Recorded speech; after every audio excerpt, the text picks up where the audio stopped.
오늘 막 들어온 경제 뉴스를 따끈따끈하게 전해드리는 갓 잡은 경제 시간입니다.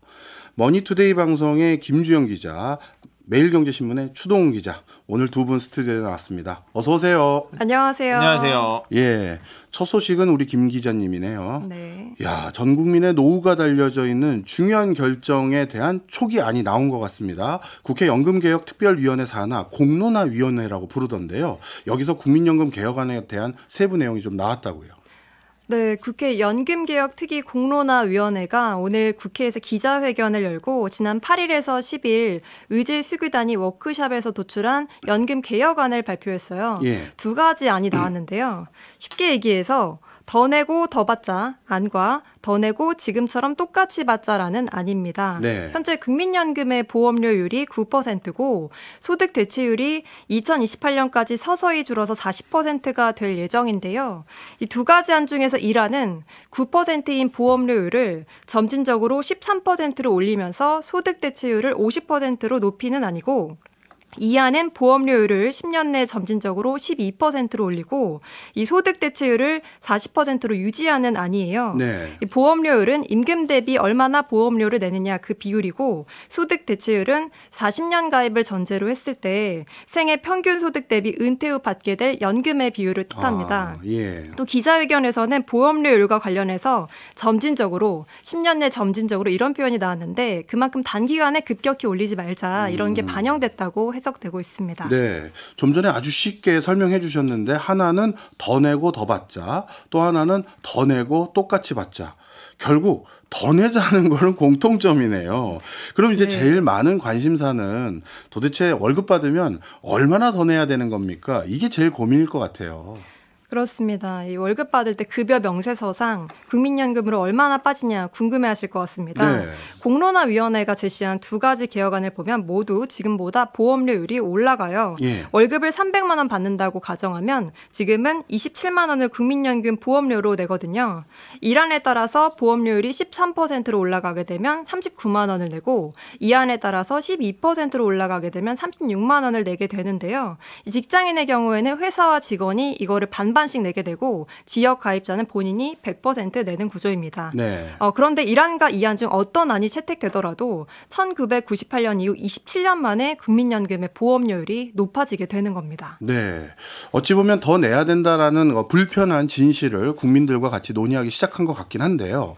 그런데 좀 냉정하게 얘기하면요. 저도 원하는 건 아니지만 사실 국민연금에 대한 근본적인 대안이 마련됐다라고 하려면 더 내고 덜 받아야 되는 거 아니냐. 솔직히 말하면 이런 얘기도 많잖아요. 그렇습니다. 우리나라가 해외와 달리 국민연금 곳간이 넉넉한 게 아니고 지금 바닥을 얘기하고 있는 얘기도 네. 있고요.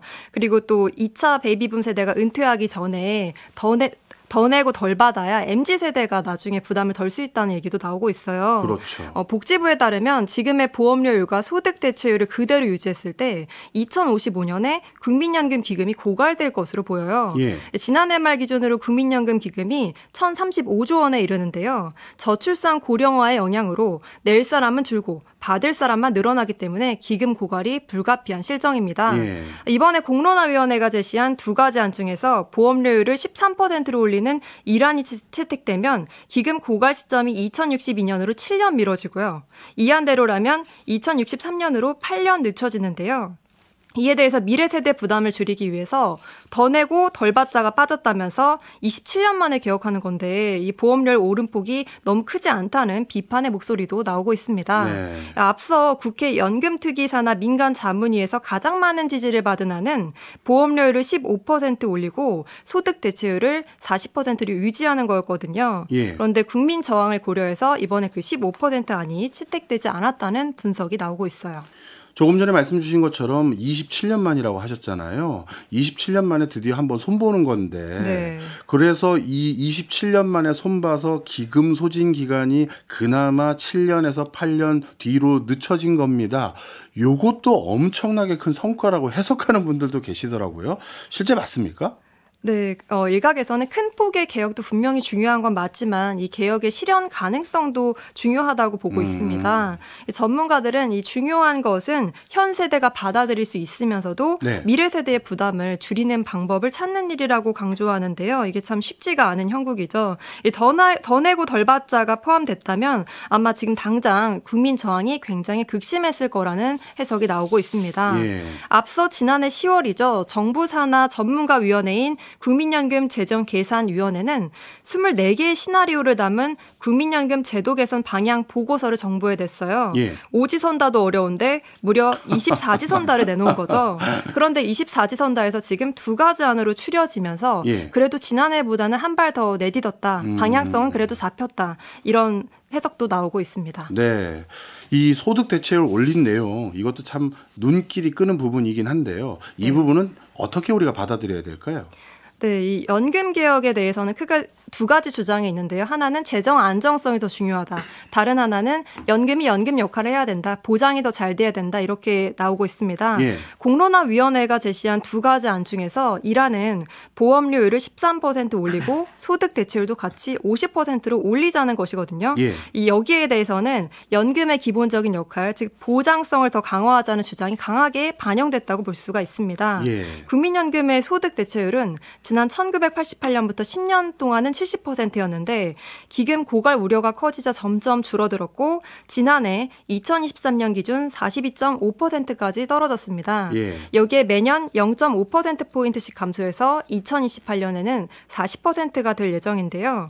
이 금액으로는 노후를 보장하기가 어렵다는 즉 연금의 보장성을 강화해야 한다는 지적이 있었습니다. 예. 반면에 소득세 대체율이 이렇게 높일 경우에는 기금 재정 악화를 피할 수 없기 때문에 보험료율을 13%가 아니라 그 이상으로 높여야 이 국민연금제도 자체가 그대로 지속될 수가 있고 미래 세대의 부담을 가중시키지 않을 수 있다는 의견도 맞서고 있는 상황입니다. 그렇군요.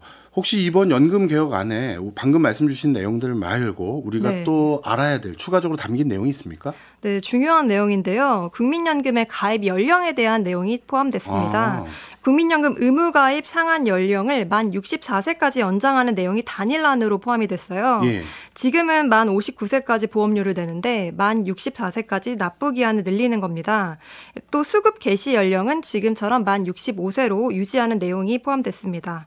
1, 2안 중 어떤 안이 채택되더라도 보험료를 지금보다 5년을 더 내야 한다는 건데요. 예. 요즘에 보면 60세 정년을 채우지 못하고 조기에 퇴직하는 분들도 계시고요. 예. 60세 정년을 채웠다 할지라도 소득 절벽을 맞닥뜨려서 어렵게 생활하는 분들이 많아요. 이 상황에서 국민연금 납부 부담이 크다는 지적도 나옵니다. 건보료 부담도 있으니까요. 네. 이에 따라서 연금 개혁과 더불어서 정년 연장도 같이 논의돼야 되는 거 아니냐 이런 목소리도 나오고 있습니다. 그렇겠네요. 그렇다면 지금 논의하고 있는 이 개혁안이 실제 확정되는 기간이라고 해야 될까요? 그게 어느 정도 시점이면 확정이 되나요? 네, 이번에 나온 개혁안은 이해관계자들의 의견을 수렴해서 추린 것으로 확정된 건 아니에요. 다음 달 시작되는 500여 명의 시민대표단 공개 토론회에서 논의 과정을 거쳐야 하는데요. 예. 시민대표단은 25일쯤 구성돼서 20일 동안 의제에 대해서 학습을 할 예정입니다. 이 토론회는 다음 달 시작되는데 4월 13일, 14일, 20일, 21일에 TV 생중계로 토론이 될 예정입니다. 예.